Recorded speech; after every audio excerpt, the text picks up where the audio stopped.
Welcome to this special video edition of the Santiago Way. In this episode, Michael Klett, host of the Coffee with Mike podcast, interviews Catholic author, speaker, and radio host Patrick Coffin.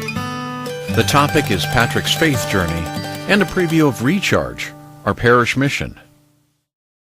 Let's go ahead and just jump right in rather than messing around. Why did you wind up being Roman Catholic? The answer to that, in short form, is because my parents wanted that for me. I was baptized as a little bitty baby in Halifax, Nova Scotia at Our Lady of Perpetual Help Parish, and I don't remember the event, but it's the day I became a Christian. My dad was a cradle Catholic. My mother was not. She was a member of a denomination in Canada called the United Church of Canada, which was a Presbyterian breakaway from the 20s. And so they were a mixed marriage. In fact, my parents were married in the sacristy of the Catholic Church in Halifax, because back then there was a much stronger scruple against mixed marriages. So they are still married by God's grace, and my mother became Catholic in 1980.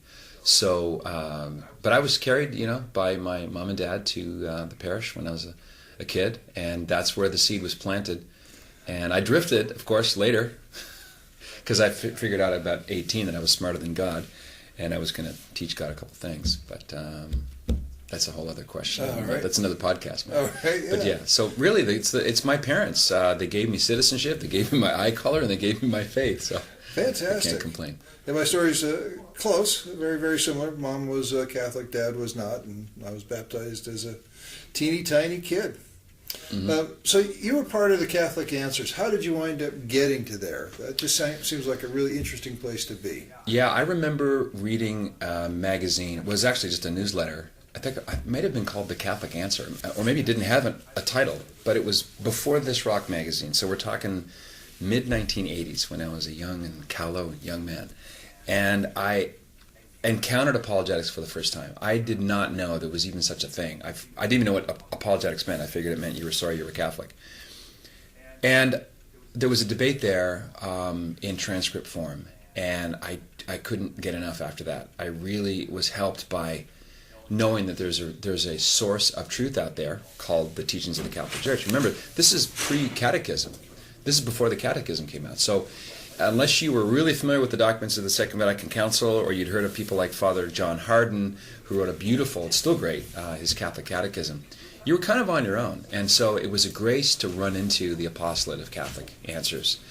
And I always loved radio. I love the spoken word. I'm a talk radio junkie, although there are too many commercials now. And so I wanted to do radio, and I didn't even know what form it would take. So I did a CD, 24-minute long demo tape, so to speak, and it was me doing a monologue, and I put some of my own money in it, and I interviewed an actor named Joseph Griffin, who has 10 kids, who was on the show 24.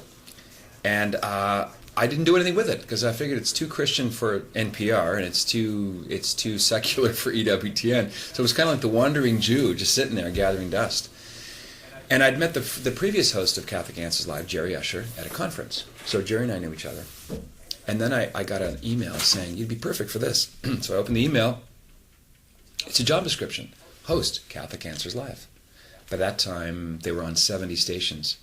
And just on a lark, Mike, I didn't go to graduate radio school. I've never been to a broadcast class.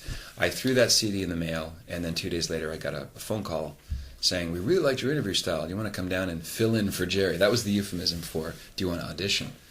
So I drove from Los Angeles to San Diego, terrified. It just occurred to me halfway through my commute, I can't get out of this. I got to sit there in a studio, and everything I say goes out into the ether, and I can't take it back. And everybody's evaluating everything I'm doing.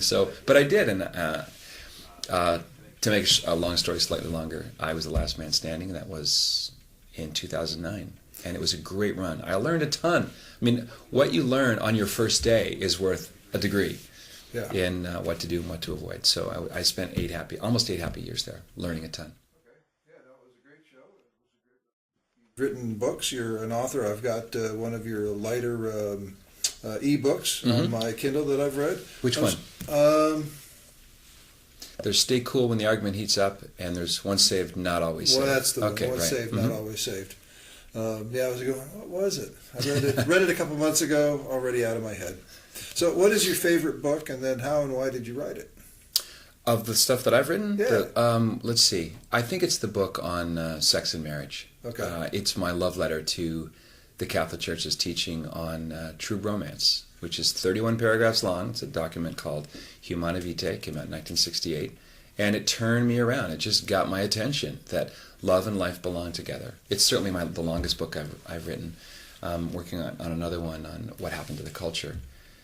But I think the culture war, if you want to use that phrase, is not so much fought about big government versus small government or rural concerns versus urban. It's, I believe, fought between people who are convinced that love and life belong together, that sex ought to have a natural connection to babies.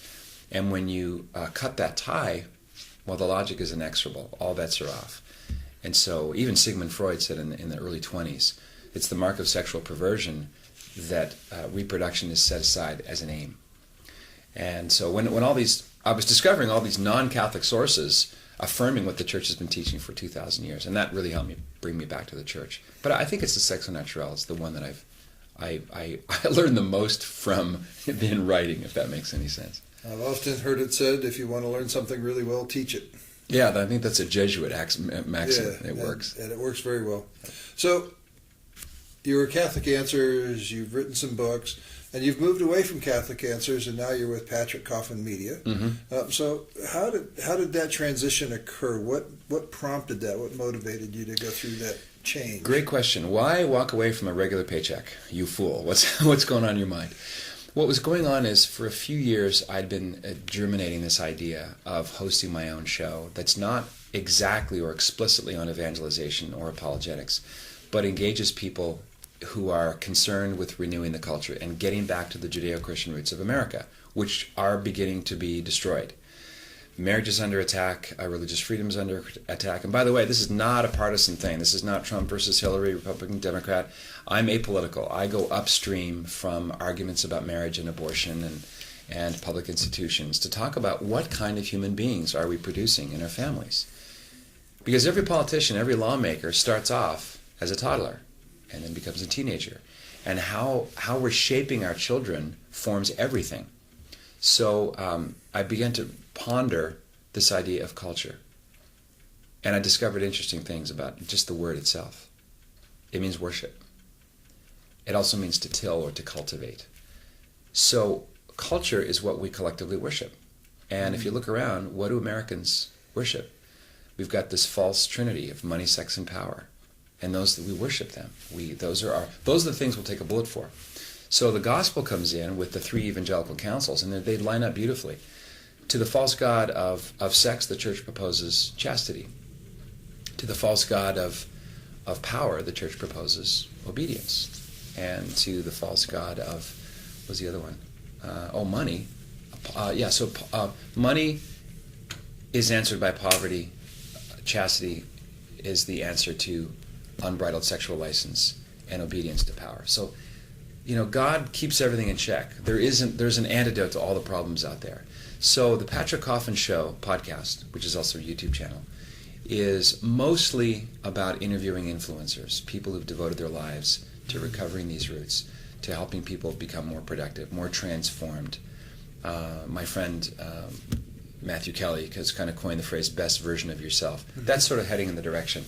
We can't change the culture, Mike, you know this. We can't do anything about the macro. But if we look in the mirror, we might have a shot at making that person a little bit better today. Just 1 square inch. If you're in a rut and you turn your wheel 1 square inch over time, you're going to get into a different way of seeing your life. Right. So that's what motivated me to do it. And we're just changing it now into a membership site, patrickcoffin.media, with 2 levels of engagement, and it seems to be hitting a nerve. I just started in February. The first show was February 3rd, I think, and we're already in 100 countries. Which is bizarre to me. Yeah, I've listened to a couple of your shows, and they've been absolutely wonderful. I haven't listened to all of them, sad to say. Paused here for a moment. I'm kind of stuck because the 3 false gods and the 3 answers. Yep. That's new to me, and I am just kind of stuck, focused on that. That is just absolutely amazing. It's beautiful, and I know the next couple of weeks I'm going to be thinking about that a lot and trying to put them together. So Maybe when I finally finish, if I ever do finish pondering that, maybe I'll put out an episode on that. So let's talk about Recharge. So you moved away from Catholic Answers. You got the Patrick Coffin show. You got that going, and you came up with this parish mission, Recharge. I'm excited to hear you present it, but give us a little more information about what it is and what we're going to do and what we're going to hear and what's going to happen. Sure. When Catholics leave the faith, they've already done it by the age of 23. There's a wonderful book by Sherry Waddell. You may have heard of it. It's called Forming Intentional Disciples. Now, I read for a living, Mike. I mean, I've been an avid reader since I was in the womb for 2 months. And so I love the printed word. And one of the few must-reads is this book, Forming Intentional Disciples. Sherry Waddell has collated evidence from 80 dioceses across the country. And what she found is that when people leave the faith, they usually don't come back. It's gone is the era where, in a simpler age, you may leave the church, but I think Chesterton had a line about, the fisherman will twitch the line and you'll come home. Well, that's not happening now. There are more people leaving the faith each year in America than are joining. The U.S. bishops in 1997 did a big survey on the long-term impact of RCIA for adults, the Rite of Christian Initiation for adults. And that was a real sobering assessment of what happens after. So a year after the average adult becomes a Catholic in a parish setting, by the following Easter, they're not going to Mass regularly. So a 50% recidivism rate is a catastrophe. And so I want to do something about this. I don't like hearing from parents over and over again from very vibrant families. And they, pray the rosary through the week, and they're pro-life, and they would never miss Sunday Mass. And Junior, at age 18 or whatever, goes off to college, and by Thanksgiving he comes home an atheist or an agnostic. How did this happen? I think it happens in part because people have an emotional experience with Christ.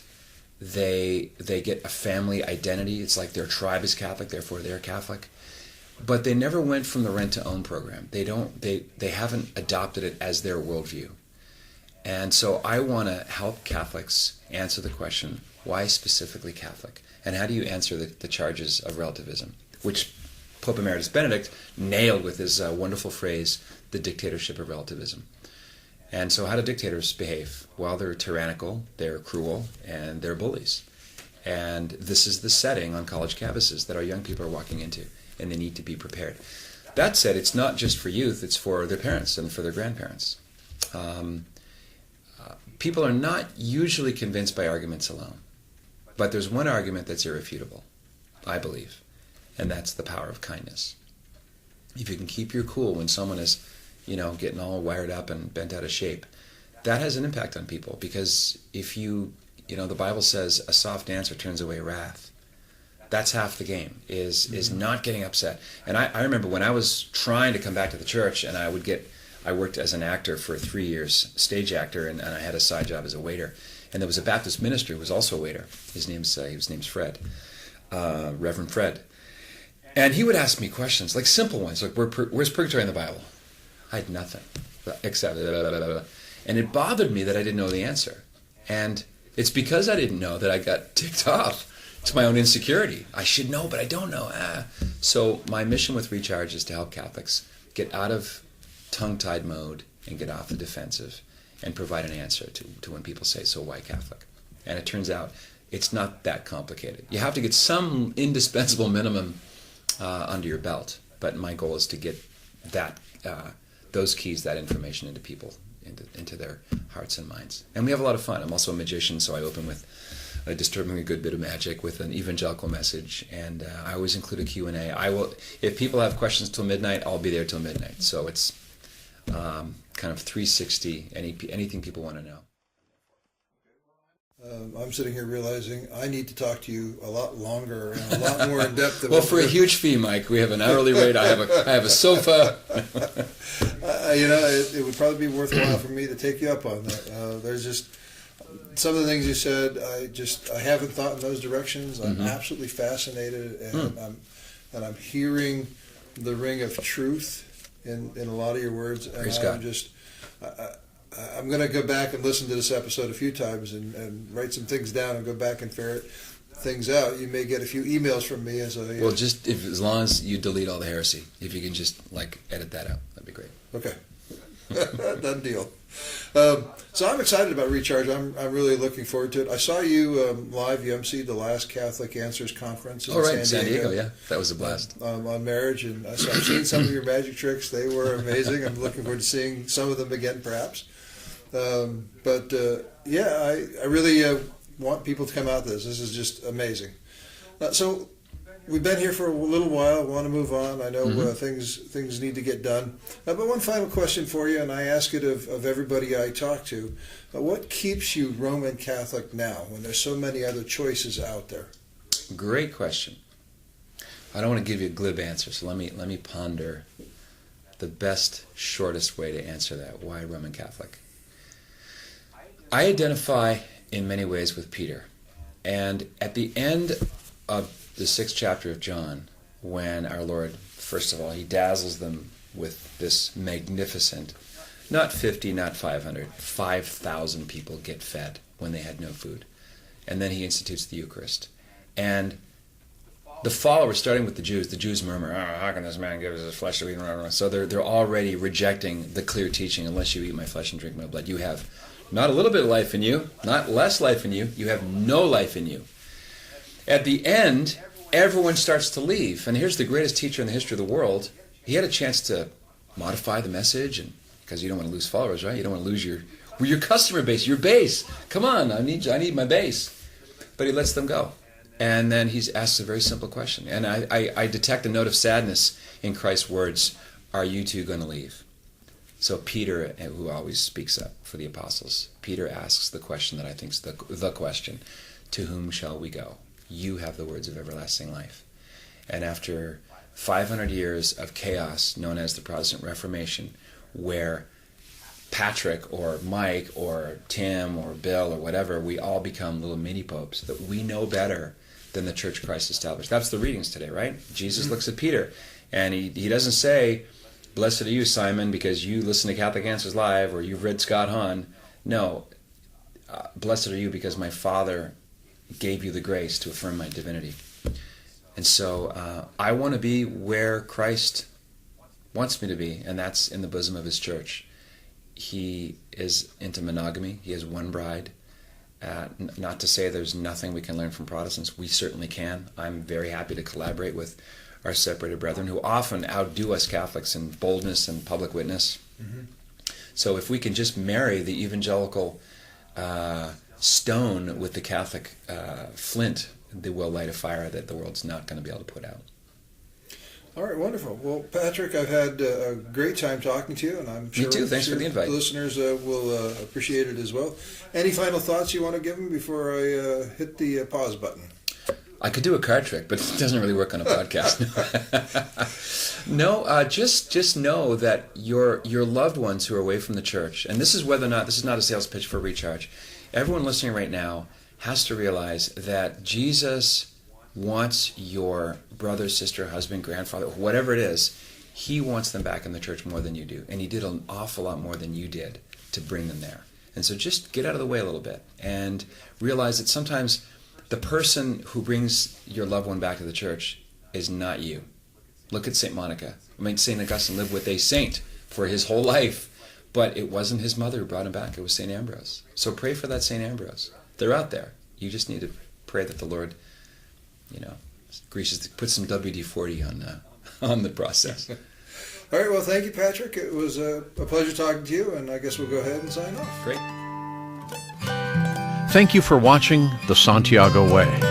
Santiago de Compostela is a Catholic church located in Lake Forest, California. Visit our website at sdccatholic.org.